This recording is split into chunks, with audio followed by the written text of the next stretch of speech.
Hey, this Realm of the Mist podcast is brought to you proudly by the Nurses Guild.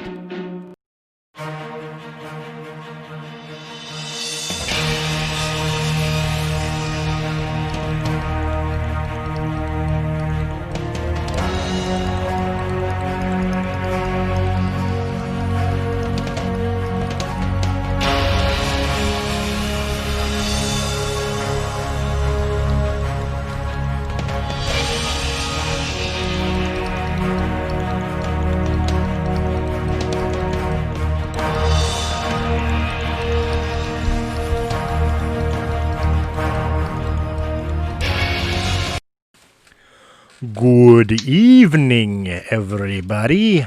Welcome to Realm of the Mist, whatever the fuck we're going to call the show now. There we go. Cursing within 30 seconds. We'll never monetize this video. That's right. Yep.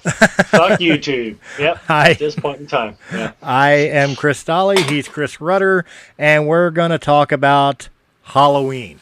More specifically, we're going to at least start off with, Halloween costumes, really. I mean, this day and age, we've got to talk about Halloween costumes. And I thought we'd start off, Chris, if you don't mind, off with what was your favorite and or most embarrassing Halloween costume you ever wore? That I ever wore or costume period? Either. So I'll go with either. I'll go with either. Okay, so this is actually a very funny story. There's probably a bit in this if I say it right. So my old man back in the 80s, he did this big fucking thing. He had this big foam over body. He did all of this stuff, and it was like a big mannequin. It was him bent over with his face sticking out of the asshole. Where the pants were down, the guy was bent over mooning everywhere. Right. And his costume idea was that he was an asshole. And nice.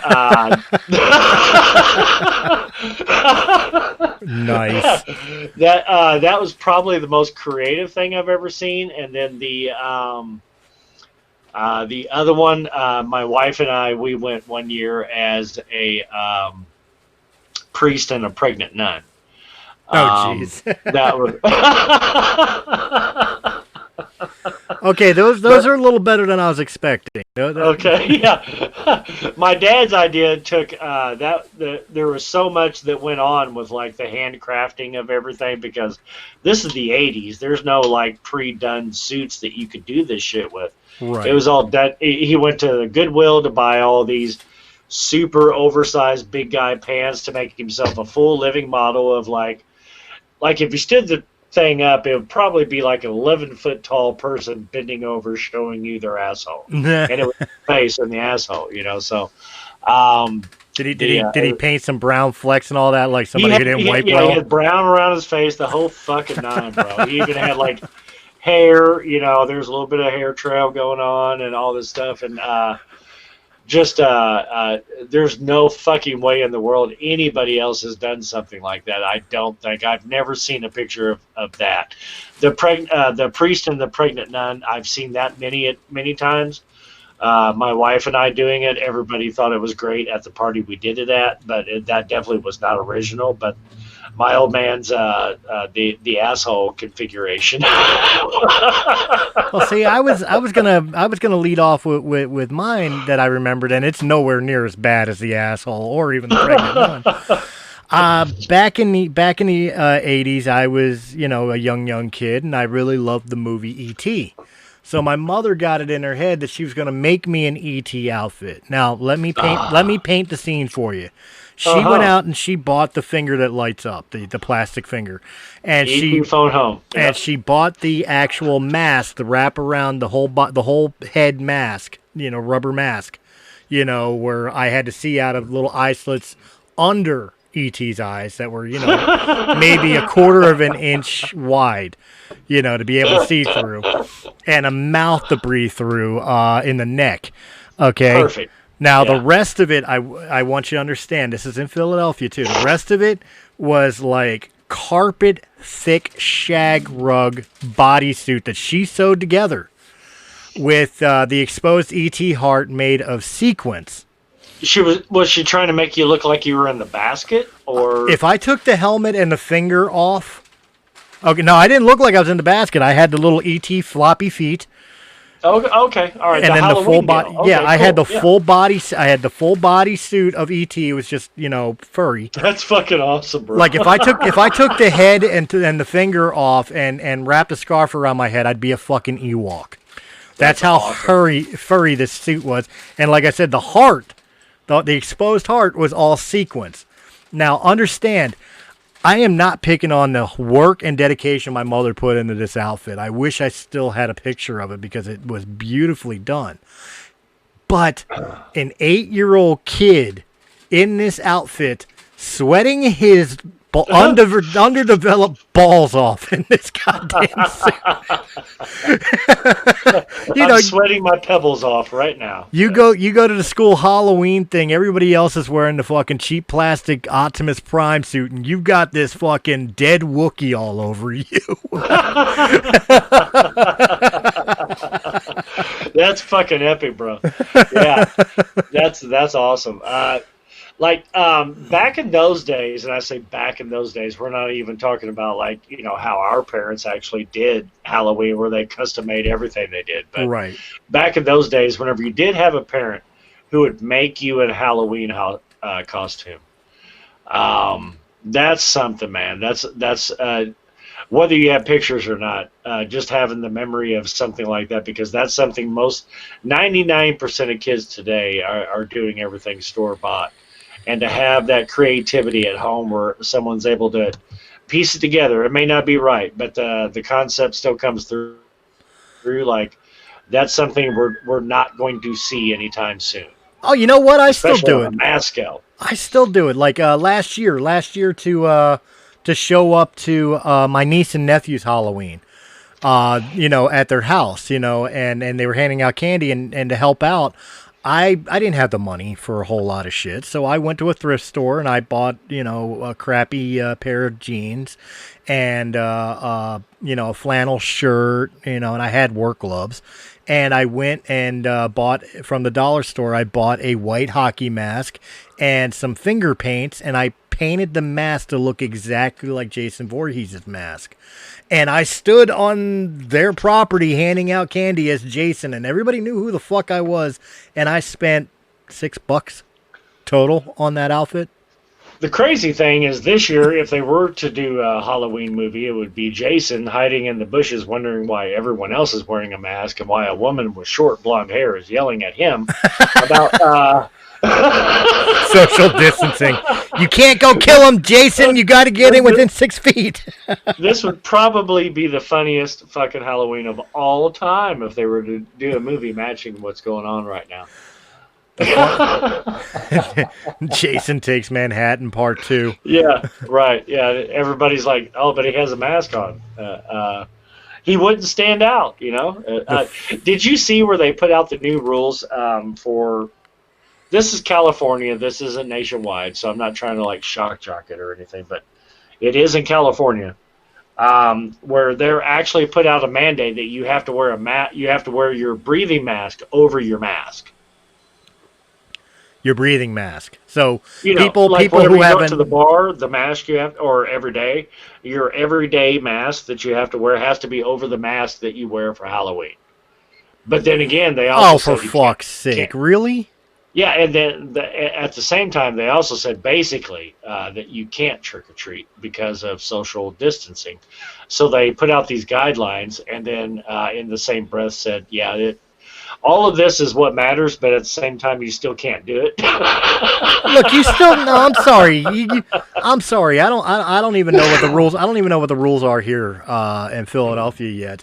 But you gotta let the kids trick or treat, even if you fucking set the bowl on the step at the curb and you sit up by the front door, so that way you're 6 feet away, and you just let the kids grab out of the thing. Refill the bucket every time they empty it. And once you're done, close up shop, turn off the lights. Right, but you still got to let the kids trick or treat, man. You can't there's take that away. There's a lot of areas where they're not allowing it. That's the really fucked up thing, where the people are so caught up and everything, that they're just not going to have it because but at the same time, the funny thing is a lot of these areas also coincide with where they allowed the riots to happen, or Right. the protests. They allow these masses of people show up with or without mask, with or without social distancing. Well, there is no And, social distancing. right, and then at the same time, and in the same city where they allowed that to happen, they're putting restrictions on kids going out trick or treating. That's the weird thing of 2020. It is a real double standard. It's a complete hypocrisy. Well, I mean, again, here in Philadelphia, not to get political, we did that in the last episode, but here in Philadelphia, the riots are going on again, and with the riots going on, Governor Wolf decided to put on a mandated curfew, not for the protesters, for everybody else. So in my mind, here's the equivalency. In my mind, you are grounding everybody who is not acting wrong. Well, you're encouraging the allowing of that behavior. Mm-hmm. You know, and it's such a weird thing. And whenever you're coming on to a holiday, which this is a very American holiday now, it's not like you go to Japan and they're trick or treating unless they want to do, you know, like America Day or whatever. Like they only do. There's no other places. There's only 2 or 3 places in the world where trick or treating actually happens the way it does in the U.S., especially Right. for someone me or yours age, remembering our childhood. Oh yeah. So you know, now that we're in this space, it's like, so does your Halloween? Are you looking at transitioning to doing super scary movies at home and having just a home experience, or do you want to go ahead and say to hell with the consequences and go out and trick or treat? Because I guarantee it, this year, someone with their kids is going to be arrested or harassed by police. I guarantee it. I would split the difference in this day and age. And unfortunately, my kids are in Florida. I'm not going to see them for Halloween or whatever else. But had I had my children, and I don't know the guidelines as far as what Philadelphia is going to do for trick or treating. I would split the difference. I wouldn't trick or treat, because I don't know if any neighborhoods are going to be open for trick or treating. But I'm not going to just, you're not going to dress up in costumes and watch scary movies. No, I would throw a Halloween party. That would be my defiance. It's like, look, call your friends, everybody dress up. We'll get some candy, we'll get some fucking pizza and shit like that, and you guys can have a Halloween party. That would be my splitting the difference. Because fuck you if you think you could tell me what I can do in my own house. Okay, yeah, and that's a very fair way of splitting the hairs on it. So, but then you have to deal with, okay, so now you're the babysitter and you're responsible for all these kids who are, by nature, Halloween calls for mischief. Right.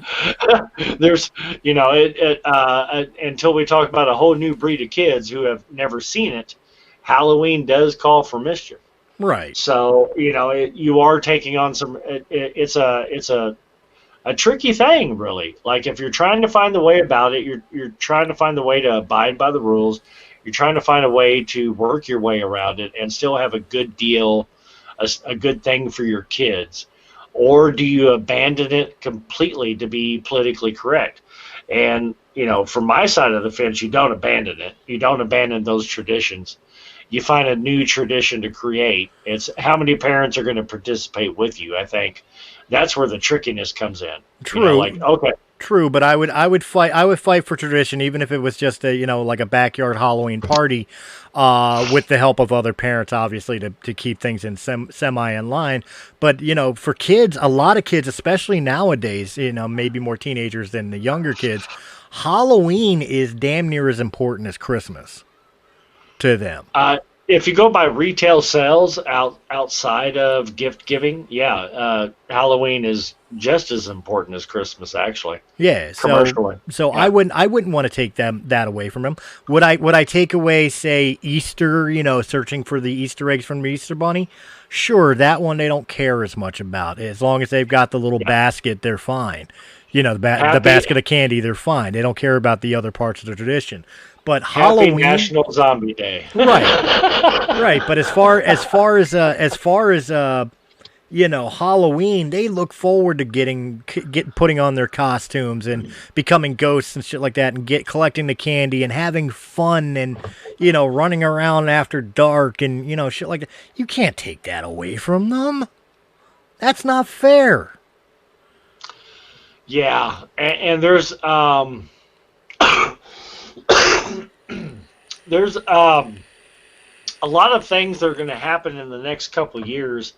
Like I see, if you look back at any health pandemics, it basically calls for a minimum of 18 months to get it out of your system and get everything back to normal. Whether you're talking about H1N1, swine, mad cow, the 1918 Spanish flu, the Hong Kong flu of 1968.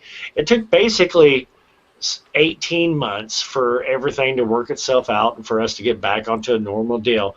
Now this one, even though it's probably going to run the same course, even if it was a manufactured item, it's going to change how we do things going forward. That's the problem, and that's the problem. And it's not the disease. It's not the disease. It's whether it was manufactured or it's a natural occurrence or whatever you want to argue about it. Biological weapon or just a freak instance or whatever. The fact of the matter is that the political sides of it have decided to use it as an excuse to change life as we know it. That's why everybody uses the phrase "the new normal," which I refuse to use. I refuse to use it because I refuse to allow us to be forced into a situation that we have to accept new rules and new ways of life. Where when this is over, just like any of the other pandemics, when this is over, we could just as easily and should just as easily return to life as normal, as it should be. Yeah. And the weird thing is looking at it from a parent's point of view and then flashbacking to whenever I was a kid. Whenever we were kids, it was like, check the candy that you were given, make sure there was no razor blades, all of this stuff. Like there was instances that happened where it looked like Halloween wasn't going to be normal that year. And Halloween has always been the holiday that has been able to pull through of being normal. Mm-hmm. And this is the first time where Halloween is going to be fully interrupted nationwide. It's not going to be the same. Now, understand too, we've had razor blades, we've had drugs and candy, we've had other pandemics. Going back 50 years. But this year, this Halloween's going to be interrupted by a flu-like virus that has a 99% survival rate.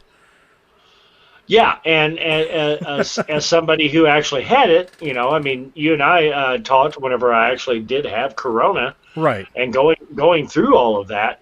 It's like we're putting so much at halt. Everything that's going on right now, I have to look at what's going on in Indiana. Illinois, which is next door to us, just closed everything down again. So did Kentucky.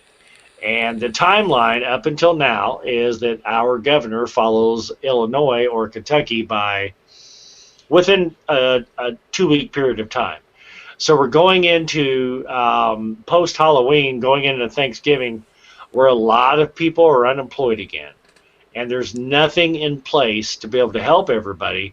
And I think that this is going to be the one thing that changes the dynamic of what Halloween is forever. I hope not. For the kids' sake and future generations. It does go down that way. For our kids' sake and for future generations, I hope not.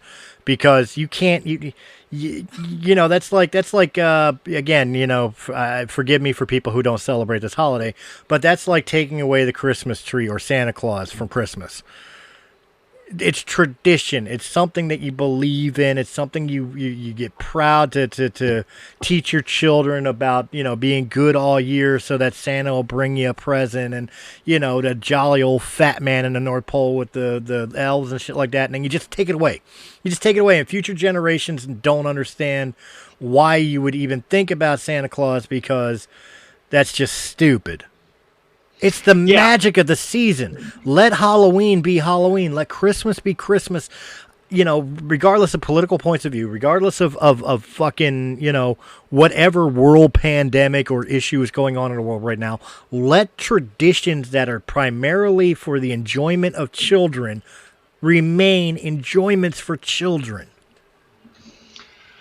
Yeah, it's a really weird, sticky time, and there's a whole lot of conversation that comes out of it. And being the TV guy and everything, what my show is, talking about that. Right now, you have the 31 horror movies in 31 days on all the networks, AMC and stuff like that. Like, is there a horror movie that you would watch only by yourself, and a horror movie that you would watch with your kids? At what age does that blend, where it's no longer a movie just you watch, but you watch it with your kids? Well, considering I just recently showed my soon-to-be 12-year-old daughter Jaws. Good. So yeah, good for you on the wait time on that, because my old man was a complete psychopath. I went to go see Star Wars one weekend. We were going to go to the drive-thru, and unbeknownst to me, Jaws was the opening movie of that weekend. And so,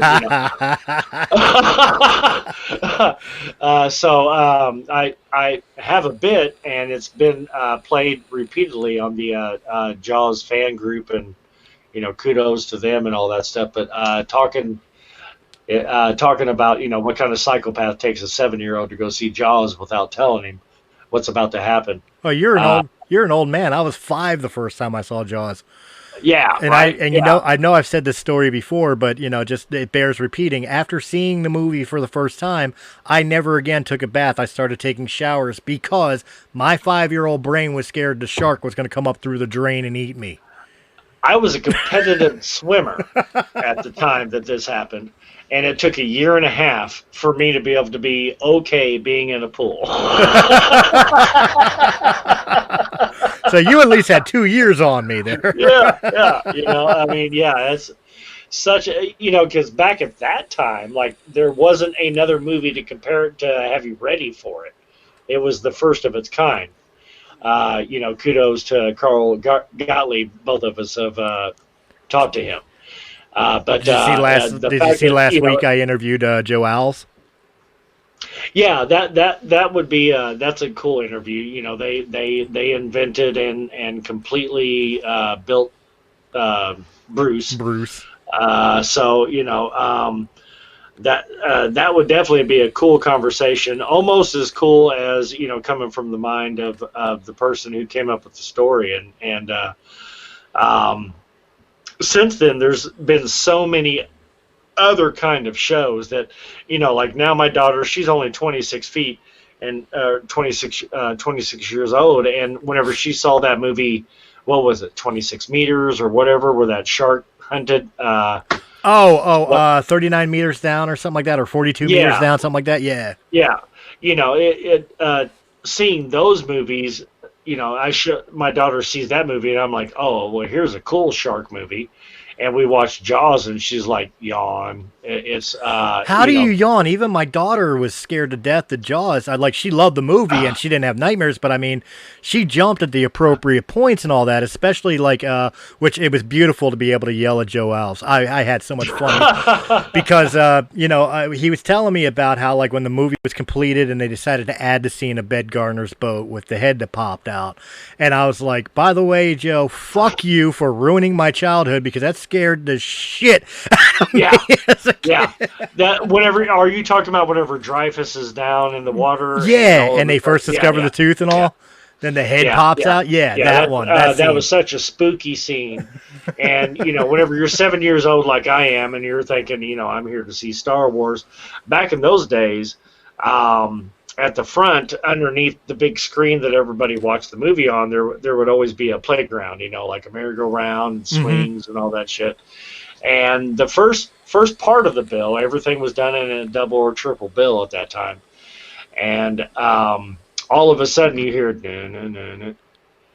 And then I'm watching the screen. It's still a little bit daylight outside. And then I see the girl swimming. and then I see her get jerked underwater and then dragged to the buoy. And the screaming was fucking on. And at that point in time, I didn't exactly know where my dad's car was. So I'm just I'm just another kid running like a maniac, scared out of his fucking mind. This shit's going on. I had no forewarning. I'm here to see Star Wars, remind you. And whenever I do get to the car, my dad, and at that point in time, soon to be ex-stepmother number 7 or whatever the case is. Oh, Jesus. They're in the car making out. And, here I come running, screaming, freaking out. So the first thing I get is yelled at, because I'm interrupting, happy time.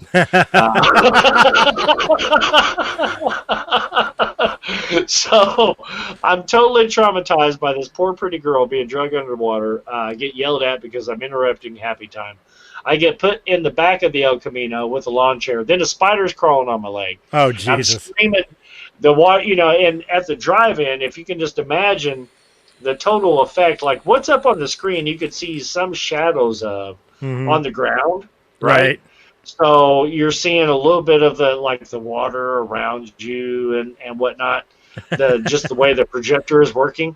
And so there's a spider crawling up my leg. I start screaming again like a goddamn pussy, and I'm interrupting happy time again. Apparently, the old man jumps out of the car. What the fuck is wrong with you, kid? And I've got a spider crawling on my leg. There's water all around the El Camino. I don't know what's going on. A shark's gonna get me. Dad's up front in the cab making the fucking El Camino rock like it's in the water. Yeah, God damn it. Yeah, that was like the worst. That was probably the worst night of my life, and it affected me for probably 2 solid years afterwards. Well, I'll tell you what, you just don't see that movie anymore. That's what I was saying about my daughter. Right. She 47 meters down and all those other movies where they've done copycat Jaws movies. Jaws is not passe because it is gripping. My daughter has watched it with me before and been like, oh, ooh, shit, but there's been so much other stuff she's seen where it wasn't as shocking as when I saw it. Because whenever I saw it, it was the first of its kind. Right. The 10th edition or 10th version of it. So there's, kind of a difference there for, what we expect to see our kids go through. Because it's almost enjoyable to, expect the torment your kid's going to get out of seeing something that tormented you, and then it didn't work out that way. Now it's even worse. It's like, oh, okay, that movie scared the shit out of me, and you don't even care. Well, God damn it. Well, here's the problem. Like, my daughter has decided on her own to go exploring. Like, I get calls, from Mom's house. I get calls that she was on Netflix, and she tells me about how she watched Killer Clowns from Outer Space. For example, why not? And stuff like that, which is great. But I have a 10-year-old son who is scared to death of his own shadow. I had to stay up with him all night one time because he was on YouTube and saw SpongeBob with red eyes. I am not kidding. He had nightmares about red-eyed SpongeBob. It's a different breed. So I can't necessarily fucking show him the horror movies if I want to get a night's sleep.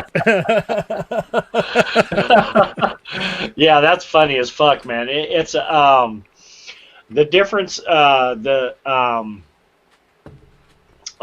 don't know the right way to say it. Maybe you do, but the snowflaking of generations has gotten to the point where now you can't even, because of what he saw in a cartoon. Like, how could you show him something? Yeah. That the special effects, even though they're not close to real life, but show him something that's like live action like that. It's like, I can't. You couldn't do that to your kid after seeing him react that way to a cartoon. So I'll give him this much credit. I will give him this much credit. I showed him and my daughter a movie. We went through the kids coming of age movies, and I was worried as fuck when we got to Monster Squad, and he loved it. So, really? Yeah, he did love Monster Squad. So I was thinking Creature from the Black Lagoon is going to give him nightmares. Dracula's going to give him nightmares. And he actually loved the movie. So did Did you go the route of Bella Lugosi, the old black and whites? No, with no, I mean in Preacher and- Monster Squad, the characters in Oh, Monster okay. Squad. I haven't All right. introduced them to that yet. I have thought about if I'm going to introduce them to Bela Lugosi as Dracula. I have thought about this, for the sake of sanity with my son. I would show him Abbott and Costello meet Frankenstein. There you go. There's a good way to approach it. Yeah, introduce him that way, so that way he's already thinking the character is funny. And it's a different approach now. Like our parents didn't have that ammunition. So you woke up Saturday morning watching a show without your parents and come screaming through the house like, "Oh my God, the mummy's going to get me." There's Right. there's no in between ground, especially nowadays. At least we have that to fall back on to be able to prepare somebody who's Well, speaking you of know he, speaking of he just Halloween hasn't found traditional, it. speaking of Halloween traditional, and you being the TV binge guy, how about this year? Fucking the first time ever, it's the Great Pumpkin Charlie Brown not being on national television. Instead being streamed on, I believe it was Hulu or Apple TV. I don't remember which. That is a big topic of conversation, and if you look at the ratings over the past 20 years, it's actually the smartest way they could have possibly done it.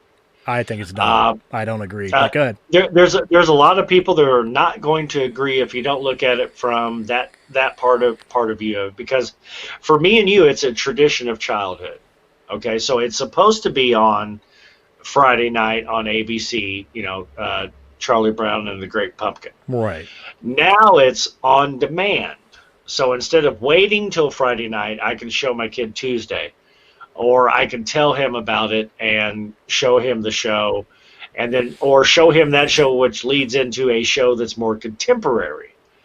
So in today's demographics, in today's way of marketing, it's actually a smart thing to do, even though there is an outcry from a traditional point of view from me and you, because I feel the same way. I wish it was on public TV, and I wish there was the standing time Friday night at 7:00. We're going to be able to watch Charlie Brown and Woodstock and Snoopy. Look for the Great Pumpkin. Right. But from a current technology, a current viewing habit way of seeing things. I'm only talking about it from that technical point of view, that they're actually smart doing it. And this will be the first year, after this year of outcry, it will become a tradition of its own. So instead of that one night viewing, you get an entire month of watching it whenever you want to, which leads into other shows that may be... But is it really, though? Because when you look at it from the standpoint, like I'll use myself an example. I don't have Hulu. I don't want Hulu. Hulu's expensive. Mm-hmm. Hulu is crap. I don't want Hulu. So to see one TV show that I want to see during the holiday that it's on, I have to pay for a month of Hulu service? Fuck that. I'd rather just go buy the DVD. That's the traditional view. And that's... It seems like forcing me into a service I don't want is basically what it's looking like. It's the new guard versus the old guard, because 10 years ago, streaming service was completely unheard of, and now it keeps encroaching day by day, season by season, year by year on the things that we watch. And it's completely replacing cable. It's going to become the point where 10 years from now, you just have an internet subscription and whatever streaming service is included with your internet. I agree with it, but disagree with it. And the reason I agree with that is because of the fact that, cable's so expensive and you have no control over what's on the TV, what's on the tube. You got 500 channels and nothing's fucking on anyway. Or you can stream service, but the problem is there's so many different fucking streaming services that you're going to wind up paying just as much, if not more, than cable to be able to see everything you want to see, and that's ridiculous. That's the trap, and that's also where they make people take sides. Like, do you want to have the HBO Go, or do you want to have the Showtime Max, or do you want to have Hulu versus Netflix? One thing has very specific content that's exclusive to them, one over the other. So it's making you pick sides. But at the end of the day, whenever you're talking about so many people, you and I are now in the minority. Yeah. Welcome to Where old age. yeah, because of that, specifically. Because we're used to seeing it that way. Well, that's how we saw it with our parents. Well, now that's not the norm. So there has to be a transitional period. So do you want to be the old guy sitting on the porch saying "Get off my yard," or do you want to embrace it? I want to be And the old guy in the yard with a shotgun.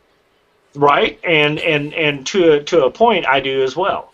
But at the same time, whenever you're looking at it from from the industry's point of view, if they're going to move with the times, it's not even the industry itself; it's the platforms that are becoming available. With Hulu and Netflix and Amazon Prime and Apple and all these things that are becoming first-class studio productions of one-of-a-kind material that you can only see on this one platform, which is no different than it was 30 years ago whenever you could only watch something on ABC, NBC, or CBS. The only difference is you didn't pay for ABC, NBC, or CBS. Right. That's the difference. And for an old schooler like us, like it's hard to swallow that. But for our kids, that's normal. So, I think that if the rolling with it, this is what hill do you die on? And it seems like this is not the hill to die on. This is the way the medium is going. So go ahead and embrace it, or do like I do, which I've talked about numerous times on my show. I use a jailbroken Fire Stick, and I watch whatever I want, whenever I want. Does not matter what platform it was originally put on. I'm able to watch it because I know how to program one. So you could go that way also. So, I mean, there's many ways around it. Well, sure. So that way you don't have to worry about the paper part. Of course, I've stated that on numerous times when it comes to movies, like going to movie theater or whatever else. To be able, when I was reviewing movies, to be able to review every fucking movie that comes out, I could not afford to go to the theater every fucking time. However, there are ways around that. Yeah. And some movies require that you see it at the theater to get the full effect. Right. So you're sacrificing that sometimes because of technology. And because of technology, you're also able to be exposed to things that you would never have seen because you wouldn't have spent money on the ticket to go to the theater to see it. So there is kind of a combining deal kind of going on here where, outside of people, outside of people like us who are becoming the old curmudgeons on the street, there is a blending of all of this stuff happening, and to be current and to be involved with the opinion of these different shows, you have to embrace what the new technology is, unfortunately. So that's like a hard decision I've had to make with my show because it's all review based and all that stuff. So to be able to be updated on every show that could possibly be brought to me, because on my show I do the guessing game. Right. Like you have to give me clues and everything. So the only way I could possibly ever fucking do that is to have the jailbroken Fire Stick, unless I was completely sponsored to where price didn't matter. Right. So outside of that, looking for the shortcuts and being able to do it, that's the way to do it, and to embrace it and to be part of what your kids' technology is, which is something our parents do. That's our parents did not do. That's why arcades and pinball places and stuff like that were looked down upon whenever we were growing up. If they would have embraced it, then imagine how many generations we'd be ahead right now. No, absolutely. You're absolutely right, and that's definitely a topic for another topic for another day about like the black hole for children nowadays of not having proper arcades. You served your country with honor, and now are trying to pry health care from the Veterans Administration. Did you know that Congress recently made changes to allow vets to get care outside of the VA services? The Nurses Guild of Florida is owned and operated by a Vietnam-era vet who knows how difficult it is to return to civilian life. Why not get your home health services from a 5-star Medicare home health agency, the experts at home care, the Nurses Guild? Rather than wait in lines for care, the Nurses Guild will provide care to you in the comfort of your own home. PTSD, IV therapy, wound care, or post-amputation therapy, no matter your diagnosis, we can help. A nurse will be assigned to you, visit you at home to assess your needs, and work directly with you to develop a personalized plan of care. Here at the Nurses Guild, we have nurses from every specialty, so no matter your diagnosis, we have the right caregiver for you. The nurses, therapists, and home health team of the Nurses Guild is ready to serve you. All of our essential healthcare workers are fully screened, supervised, and COVID tested. Call the Nurses Guild today to arrange your home health visit at 954-596-9806 for Broward County and 561-826-8937 for Palm Beach County. Remember, healthcare put off is healthcare too late. Stay safe during the pandemic. Wear a mask and insist those around you wear a mask. Wash your hands frequently and stay home as much as possible. We could definitely have that conversation. But yeah, I mean, because your arcade is at home, which makes you a complete home buddy and also makes you very socially awkward, you know? Instead of going out like we did as kids, going to arcades. That's how you hooked up with chicks whenever I was a kid. Like if you wanted to go meet, you know, the girl you had a crush on in school, it was, you know, go to the One-Armed Bandit or, you know, whatever it was called in your hometown. Go to the arcade place. That's where you can meet chick at. And, you know, these kids are being completely robbed of that because everything is home-based. Well, it's not just the arcade, because like where I was from, the arcade was in the mall. Okay, so you had Champions Arcade, which, like you said, you meet girls or you meet. I met my bassist in 3 of my bands at Champions. But you also had, you know, kids used to hang out in the malls with stores that were catered to entertainment, in the sense of like you had your wall-to-wall sound and videos, you had your KB Toys and Toys R Us, and you know all that type of stuff, hobby shops and all that. And now you go into a mall and all it is high-end outlet bullshit clothing stores, trendy clothing stores at that. They've closed, except for GameStop, they've closed all the appeal to anybody who isn't just, you know, out to have a social image by their peers of, oh, he wears the name brand clothes, or she wears the name brand clothes. And that's the transition of time, and it's a difficult thing for people. I'm going to throw you into this category. You may not like it because you're much younger than I am, but people our age, there's a transition of how the mall works. Whenever we were kids, it was meet in the food court, meet at the arcade. Now it's, let's go check out Abercrombie and Fitch, let's go check out Old Navy. Those are the draws, and the food court and arcade are secondary because the arcade's at home already. Yeah, so we don't care. Right, but the problem is, as I'm pointing out, is you've alienated the younger demographic, or even the older demographics buying for the younger demographic. When we closed Kitty City, Toys R Us, and KB Toys, there's no toy stores anymore. You're supposed to go to Walmart, which barely has shit for. I remember walking aisles and aisles. Fuck online. Fuck online. Get outside and shop. It's and that's the transition of time, you know. And I agree with you, but at the same time, it's like, so do I want to be the guy who's stuck in that mind frame, or do I want to embrace the time? And it's a very tough decision to make, because romantically and historically and the way that we grew up, that's what we are accustomed to. So moving to this new platform that these our kids are embracing is it's difficult. It's very difficult for a lot of parents. You know, like how much of it do you embrace? Well, I'll tell you.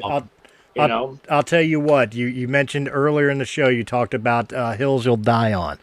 This is a hill I will die on. People need to get the fuck away from their goddamn computers and cell phones as far as shopping and Amazon. You've become introverts. You don't go out. You don't socialize.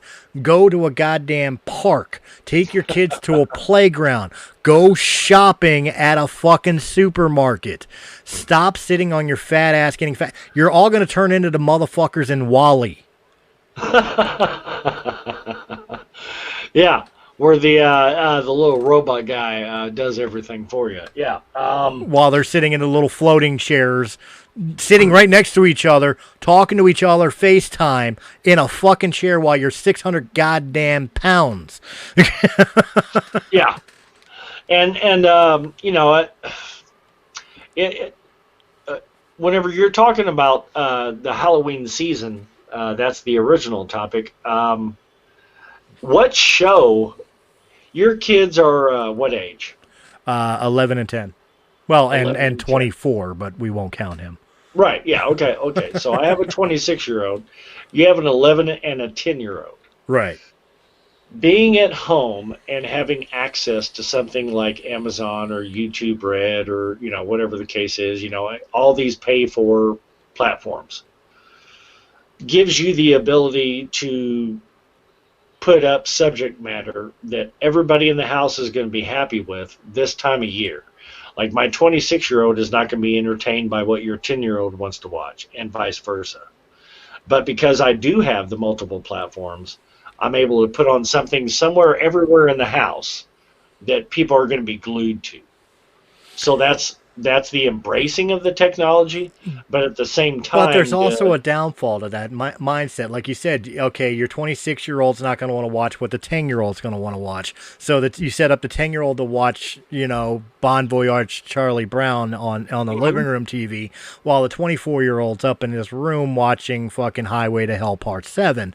And that's all fine and great, but it's defeating the purpose of what a lot of these holidays are designed to be, which is family time, bringing everybody together, you know, because that was part of the fun. I remember, like, it's obviously not Halloween, it's Christmas, and I'm going to use this as an example, but, like, my family and I would get together when I was a kid, and they would want to do movie night for Christmas, you know, some sort of holiday-themed movie, and I'm going to throw a whole bunch of different movies out there, but, like, you know, like, my grandfather wanted to watch fucking, Santa Claus with Kurt Russell, you know, or my you know, grandmother wanted to watch Tim Allen's The Santa Claus, or my mother would want to watch Rudolph the Red-Nosed Reindeer, and I wanted to watch fucking Frosty, and we'd argue about it, but at the end of the time, we would all sit down because we all agreed to watch fucking White Christmas with fucking Bing Crosby.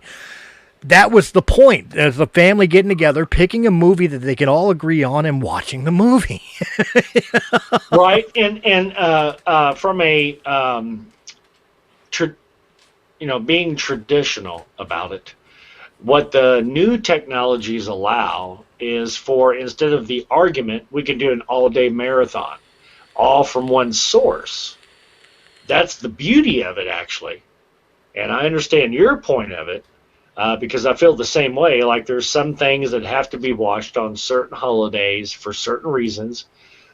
Those are just tradition. But in the midst of tradition, to make sure that the whole family stays together doing something, you can have the whole day marathon of all these different shows being shown on one TV or a couple TVs in the house, you know, where the kids are over here for a couple hours because they're watching Friday the 13th Part 3 or whatever, and the parents over here are watching Halloween 1. There's a little bit of a, you know, the advancing of technology is allowing people to, everybody come together, because there was a time whenever we were growing up where we were separated from our parents during this time.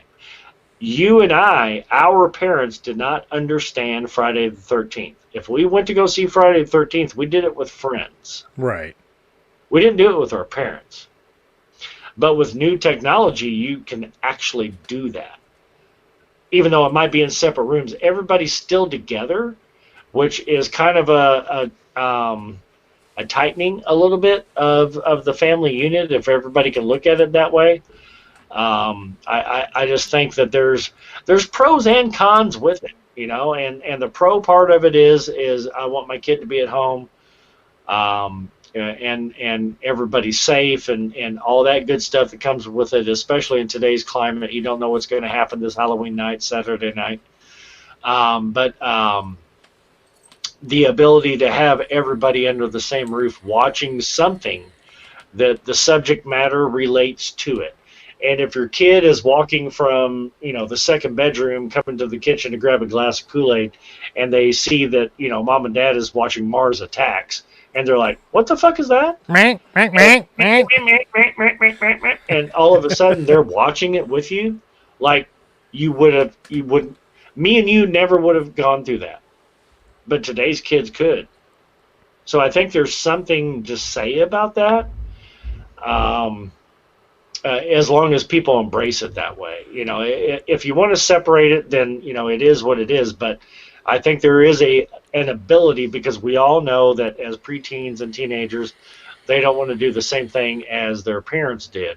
But whenever you're all under the same roof watching on multiple devices these different shows, and people are, going from one room to the other, I got to go take a piss, and then mom and dad's watching the first Halloween. I only know Rob Zombie's Halloween, and now they're seeing this because they just went from one room to the other. Like, those kinds of things are going to happen.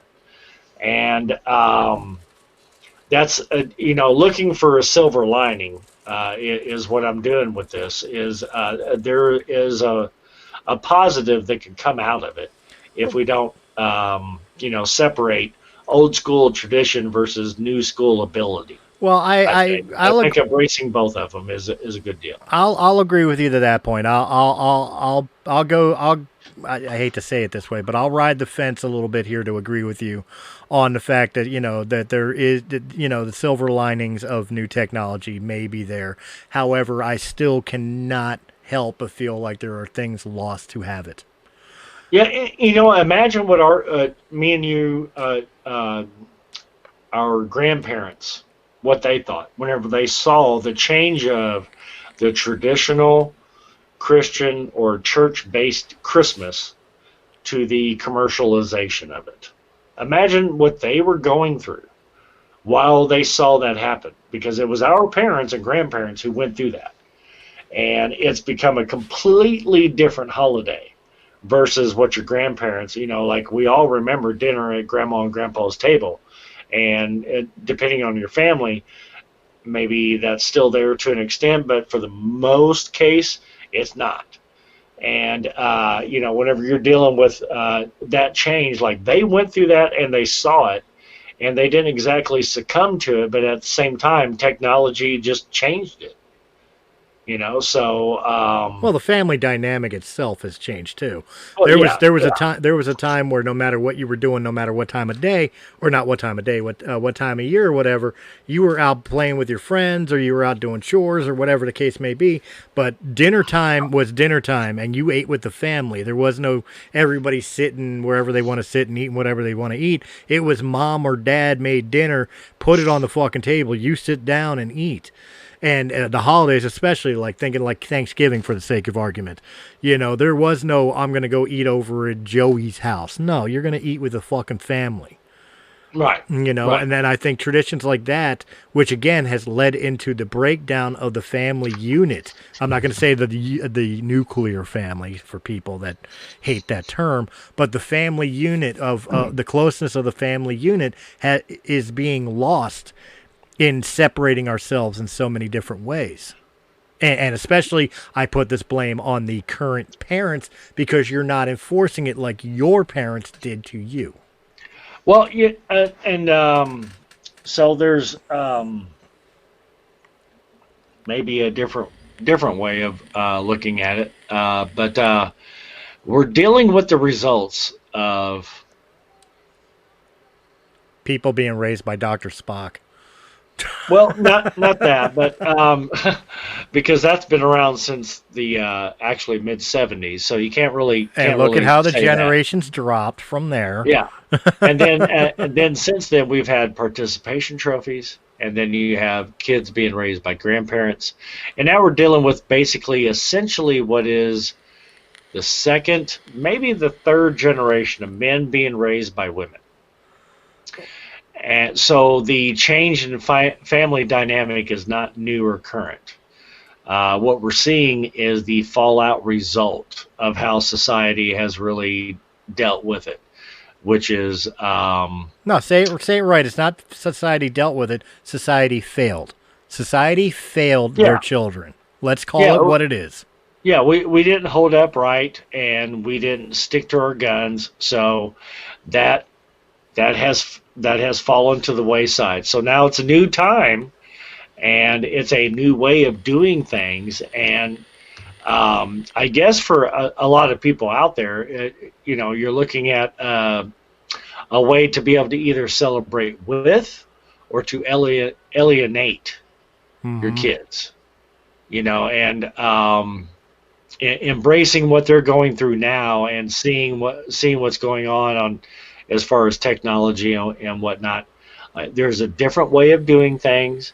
There's a different way of seeing things. There's a different way of consuming content. And you and I are both lucky enough to be right in the age group that we can still take on new things and not be totally stuck in our old ways, because that's the way you were raised, that we're able to accommodate both sides of the fence. You and I are both in a very unique age group where we're able to kind of bridge some gaps instead of being the old guy who says, we have to watch White Christmas, as opposed to, okay, cool, Carol's seeing White Christmas over here, he's seeing fucking, Caddyshack, or, whatever the case is. Like, embracing that, I think, is just as much of being family as, like, being family is embracing your differences. And on one day, everybody comes together. And, that one day, just because everybody comes together doesn't mean everybody has to do what Grandpa says. Like, that's why people today don't do the family thing. Well, I don't necessarily think it has to be everybody do what Grandpa says, but the idea of family coming together in my mind, and I'll explain my mind to this, as it will, is that families do things together, whether it's watching a movie, playing a board game, sitting down to dinner and talking about their day, and especially when it comes to traditional things like holidays, like Thanksgiving, like Christmas or Hanukkah or whatever else. The reason of being is because throughout the rest of the year, throughout the rest of the time, the 24 hours in a day, 7 days a week, 360 blah days a year minus the holidays that we're talking about or whatever, is an opportunity. You're out living your life, doing your thing. You're watching whatever you want to watch. You're out with your buddies, or you're out with your girlfriends, or your head's caught in the interwebs, or too busy waiting about what's on Twitter, or whatever the world is to you. But in these particular times, you come together and you appreciate your family. And I think that is a tradition that needs to come back, and people need to do that. I don't care if it's a single family household. I don't care if it's a nuclear family. I don't care if it's a gay family or whatever else. I think that especially for the holidays, has to come back, because you are creating memories with people that may not be there next year. And that's a very powerful statement, and that's a lot of stuff to wrap people's heads around, and it kind of goes to the conversation of what we're dealing with right now. Whenever you have a conversation with somebody who is a masker or anti-masker, not to bring that into the conversation, but whenever you're dealing with that conversation, you're dealing with the same thing at the core. Like, you're such an anti-masker, you don't care about Mama and Papa? Are you serious? I understand that you think that maybe it's a fake demic or whatever the case is. The numbers are exaggerated, all of that stuff, but it has been proven over and over and over and over again since March the 5th. I only know that date because that's the date I lost my job because I was considered non-essential. Right. That was the first time in my life I have ever been called non-essential. So that date will always resonate with me. And whenever you're dealing with this new social structure of what's going on, dealing with what grandma and grandpa dealt with and understanding it or identifying with it or wanting to participate in what they want to do is just as simple as that question. Are you wearing a mask for the right reasons, or are you wearing a mask to make everybody happy, or you don't want to wear a mask because fuck you, that's my freedom. Well, see, I don't agree with the motherfuckers like that. Like, I'll tell you straight out, and it kind of goes to the point that I was talking about before. I am a person who thinks that masks are unnecessary. If you could smell a fart through that mask, it's not stopping the virus. Plain and simple. However, and some people may call this kind of a complacency or whatever type mentality, I do care enough of what if I'm wrong. I would rather wear the mask and it not be necessary than not wear the mask and find out I was stupid for not wearing the mask. Exactly. And the funny thing is it does actually, at this point in time, with what they have uncovered, is it does work two ways. It does work both ways. The reason you're able to smell a fart through somebody's underwear and their jeans and then through your mask, the reason that is not the same as the mask protecting you from the virus is because the mask is only designed to keep you as a carrier from spreading it. It has nothing to do with the ability of keeping you from catching it.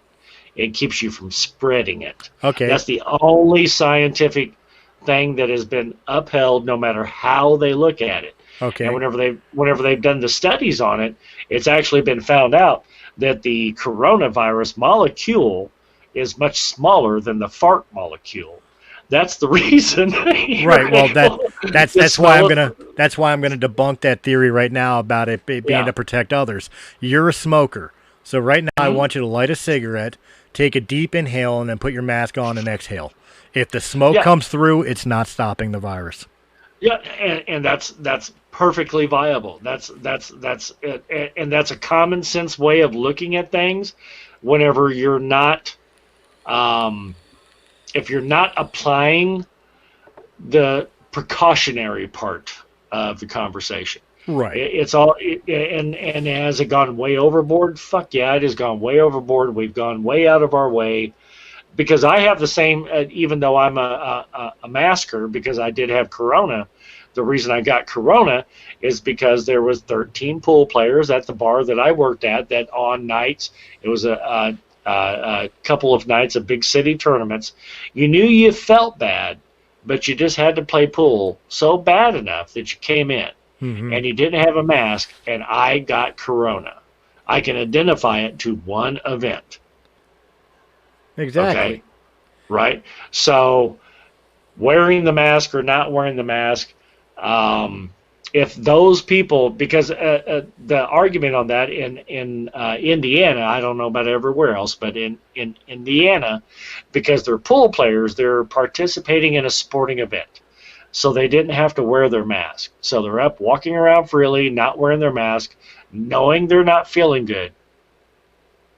Look, a lot of them, I caught corona, so a lot of the guidelines for mask versus not mask as far as like protecting from corona makes no sense to me. And of course, I don't want things to close down and go back to the way it was, but I mean, like, I'll use a restaurant for example. When I get out of my car, I don't have to wear a mask while I'm in my car. When I get out of my car, I got to put a mask on. When I go into the restaurant, I got to keep my mask on. I've got to keep my mask on until I sit down in a booth. In the same room I just walked in with a mask on, and at that point, I'm safe enough to take my mask off. How does that make fucking sense? Yeah, I had a lady, I'm in the service industry. I do bartending and serving and whatnot. I had a lady one day, whenever you're a server or working the bar, if you're smart enough, you'll buy the masks that have the adjustable ear things on them, so it doesn't always keep your ears pressed forward or make it uncomfortable to wear all day if you have to wear one all day. Anyways, I go up to their table, and because I was talking to the previous table, the mask had slipped beneath my nose. And this was a Sunday, so it's the Sunday church crowd, Right. the super judgy people, you know, the people who are Christians. They You had a house full of Karens. she said, you know, here's your $1 tip, but also while we're doing that, you know, wearing a mask and not covering your nose is like cutting the tip off of a rubber. And I said, you do realize you're saying that to me with your mask off. And she stopped and she looked at her friends like they couldn't decide, like, is this like, you know, should they, like, is this a Karen moment? Like, they did not know what to do with that information. And they were like, huh. And so I came back later and, you know, served their food and we started talking and everything. And every time I would come back, they would put their mask up. They were trying to make a point, you know. And I would stand there and talk stand there on purpose. I did this on purpose. As servers, like, you can do things to annoy people just because. And one of those things is I'm going to stand there while you're trying to eat and talk to you. And she kept pulling her mask down to talk. And then I'd be like, so does that taste good? And she was like, yeah. And I said, your mask is off again. I did this like repeatedly for, and this is a high dollar, you know, fresh seafood place. If 3 people come in and eat, you're going to spend $150, okay? Right. And I was like, okay, so 20% is $30. Okay, all right. So the math, give or take on that. If I spend the next few minutes just making a point because you started out attacking me, I can sacrifice $10. I don't give a fuck. And that, by the time it was over with, they actually tipped me way more than 20%.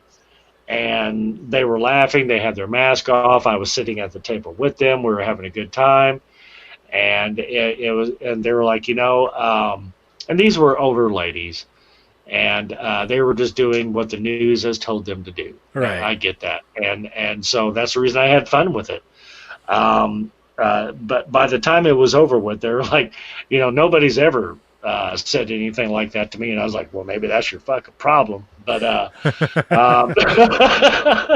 but they were more than cool with it by the time they left. The fact that you know, my mask had dropped beneath my nose, and I had really hit them up with some common sense. And I was like, so the virus knows that you're eating and I'm working, and it knows the difference between those two things. Is that what you're saying? Mm-hmm.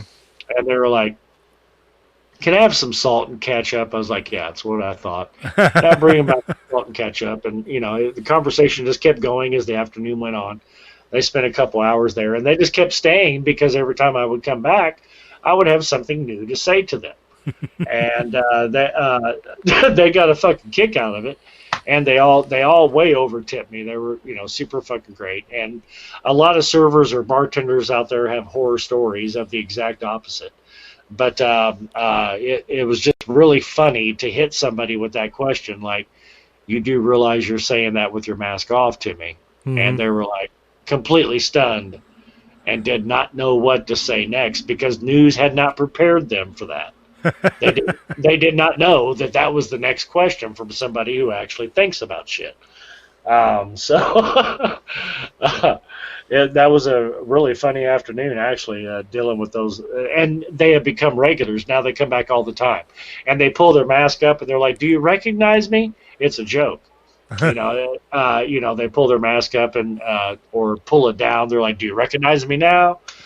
So it's become, you know, these fucking Karens totally changed their stance because I was like, you do realize you're saying that to me with your mask off. That so I mean, you can hit people with some common sense. It just depends on the time or place. And usually, as someone who does like service in our industry, you're never looked upon kindly if you present a view. Right.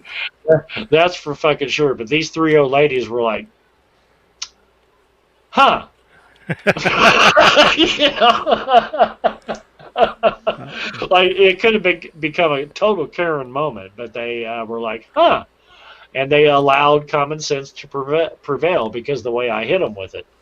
And I think that's what the anybody who's listening or anybody out there, just what the country needs is just a good dose of some common sense that we don't look at as abusive or inflammatory.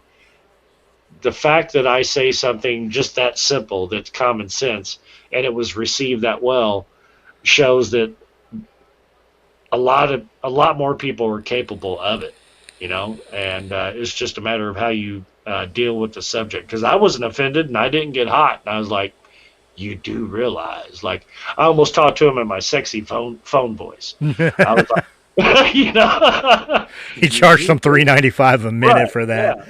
Yeah. You do realize you just said that to me with your mask off, and they loved it, but social media presents all of those instances to where it's like a total inflammatory thing.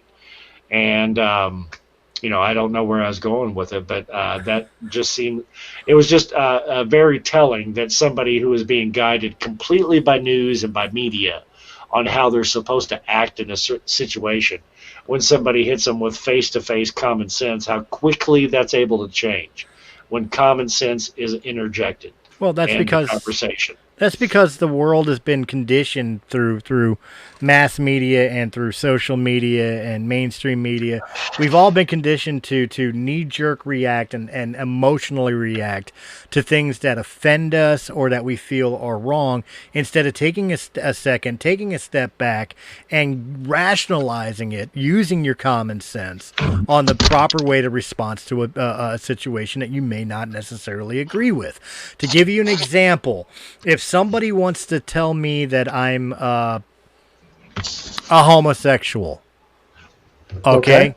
Just, and I'm being politically correct by saying homosexual instead of somebody using a derogatory term that begins with the letter F. Yeah. Now, emotional response would be, if you're not a homosexual, your emotional response would be to punch the guy in the mouth, or at least to yell, growl, call them a derogatory term back. Right. The rational thing would be to walk away, or you would have my response, which is I take a breath, I accept that they called me that, that's what they think, and I turn around and I just all of a sudden pop my hip out, give them a wink and say, oh, honey, you couldn't afford me, and walk on. Popping and locking. I turn it into a joke. Why? Because too many people take too much offense to too much easy to walk away from shit. That's that's a social interaction that's called diffusing the situation. Mm-hmm. And that's a lost art. A lot of people immediately want to go on the attack. They want to defend their values. They want to defend their view. So having that that interaction where you completely disarm them with that, because taking the comedic approach, or taking a point blank approach, or taking a fact approach, or what's going on, whenever you disarm somebody that way, that's what allows actual dialogue to happen. Because right now everybody is so set up in so many different ways to defend their CNN point of view, or their Fox point of view, or whatever the case is, wherever they get their news from. This is such a news driven topic that everybody is just set and ready to go to battle if that's what they believe. And if you diffuse it with a little bit of comedy or a misdirection, then they're like, now all of a sudden a conversation could happen where 5 minutes before, if you went to your guns as well, a conversation would never have happened. Exactly. And people who think like we do, having to think on our feet, doing interviews and stuff like that, and try to pose questions or stay with the flow of the conversation and not be disruptive, or hit somebody with something that's going to offend them or whatever. Like, we're people who are uniquely qualified to do things like that, and not everybody is, and it seems like there's like a lost art of that. I don't have to be sarcastic to the point where I cut you to the bone. That's not the deal. It's not the Mean Girls Club. Right. But to point out the fallacy of what you're saying to me in a nonchalant way, and then be able to walk off and grab your sweet tea. Like that's, and then come back to the table and they want to talk to you. Like all of a sudden I became an interesting person to them. Sometimes it provokes dialogue, but sometimes it just gets rid of the problem. Case in point. Yeah. Case in point, you remember that in the last incarnation of Realm of the Mist, I got called a racist because of my standpoints and views of BLM. Not because of the fact that I hate black people, but because I believe BLM is, although the ideals of what BLM is supposed to stand for is correct, the movement of BLM is nothing more than rioters, looters, and lawless assholes. Okay, and that's my point. That's my point of view. And a black guy called me a racist for it. Okay, and my response to him is, why would I be racist against black people? I'm part black. And he says, no, you're not. I asked him if he wants to see which part.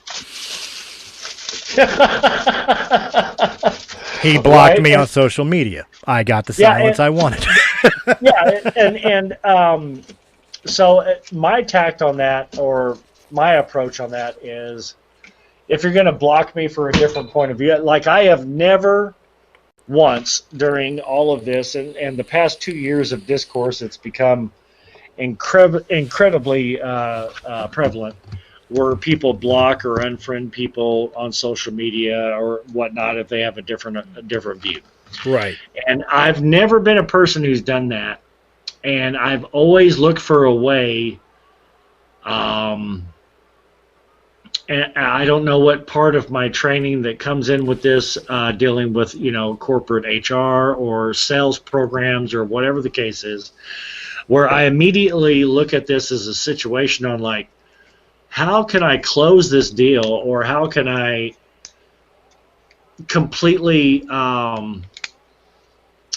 deplatform what this conversation is about to become? How can I undercut it quickly? I always look for the quickest way to the middle, not to get a result one way or the other, but where we can, like, I have to shoot to the middle. Where there's some common ground, yeah. Right, and that's because I do a public facing job where you don't. So as a matter of survival, to make sure my tip rate remains the same, I've had to find this way to be able to do it. And doing shows like these and stuff like that, and having constant conversation with people who have differing views and everything, just to be on the panel or whatever, with podcasting and radio and all that good stuff. Like, there's only so many people who are imbued with that ability or talent to be able to do so. Not to say that either one of us are talented, because I know I'm not, but I'm talented, but I can't show you on a podcast what I'm talented at. Well, that's what fans only is for. But, podcasting is not what I'm talented at. There are some things, it's just not this. And it's farting, as my wife just said. But people like us are uniquely conditioned, where either you take the offensive, or you're able to straddle to be able to reach a common ground. And this is becoming the ability that we have to be able to carry on a conversation in situations like this is an ability that's becoming. Just watch a food court of 16-year-olds. Go to the mall, see a bunch of 16-year-olds sitting at the food court like we used to, and see how they're all interacting. They're all on their phone. The art of dialogue is lost. Mm-hmm.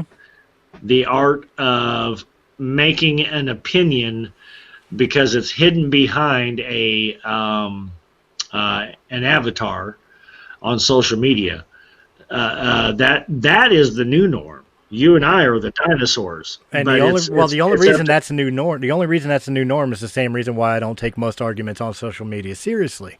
Because of the fact of the matter is, it's a new norm, because back in the day, if you expressed a wrong opinion, you got clocked in the mouth for it. And we all know that. We all know that. But the new norm, the reason it is the new norm, along with us all being used to seeing masks on each other's face or whatever, The reason it's the new norm is because we have an entire generation conditioned by the fact that they're able to hide in anonymity. Yeah, you kind of froze up, so I'm going to talk until you come back.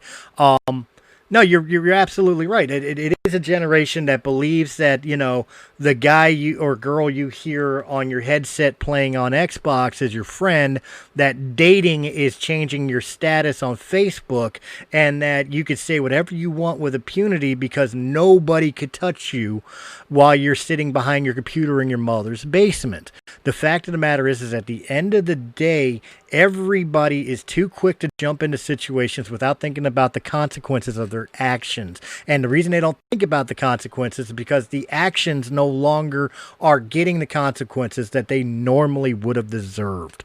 Like if a kid turns around and calls you a racist or a homophobe or whatever else and tries to dox you, and you wound up knocking at their front door, their attitude would completely fucking change.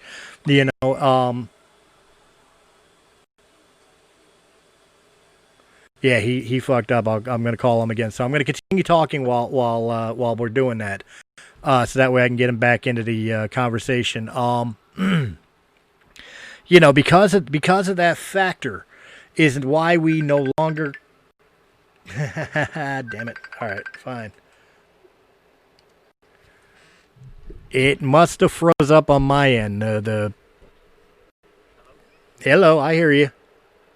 Oops, sorry. Yeah, I hear you. It must have froze up on my end because now you're talking through my phone. Okay. Yeah, no, I fucked up. I did not realize whenever I was in there in the setup that I had unplugged my laptop, so it died. Oh. Yeah, so it's not your fault. It's mine. All right, well, that's cool enough for us to be able to end the topic of conversation for this episode anyway, because we have gone way over time. Yeah, you could split that one up into 2 parts at least, yeah. Maybe, or I'll just simply let it be the Halloween special and let it be as it is. Well, right on, Chris. Why don't you go ahead and let everybody know where they can find What's Your Effin' Binge? Yeah, you can find us everywhere starting in November. The first place you'll be able to find us is on Spotify, and then also you'll be able to find us on iTunes and Google and Radio Public and Pandora and all that good stuff. But you'll also be able to see the live stream on Facebook at What's Your Effin' Binge. I have a public group and a private group. Both of them are made for subscribers. And then also you'll be able to see the streams in their edited form come back up on Spotify, Twitter, and LinkedIn and Instagram. So just look up What's Your Effin' Binge. Right on. And of course, here, if you enjoyed this episode in any capacity, hit that thumbs up button, like, share, comment, subscribe. Check out all the other great podcasts of Realm of the Mist Entertainment. And of course, if you prefer them in audio only format, just look up Realm of the Mist Entertainment wherever quality podcasts can be heard. And of course, you could look Realm of the Mist Entertainment up on most all the social medias. And thank you again very much to our sponsor, the Nurses Guild. If you have a loved one who is in need of at-home nursing care, please look at the description down below to be able to contact the Nurses Guild either by phone number or their website. And guys, thank you again for hanging out with us. Have a safe, healthy, fun, and productive Halloween. Make sure you send all the Reese cups to me and all the raisins to Chris Rutter. And we will catch you on the next Realm of the Mist show. Have a good one. I like raisins.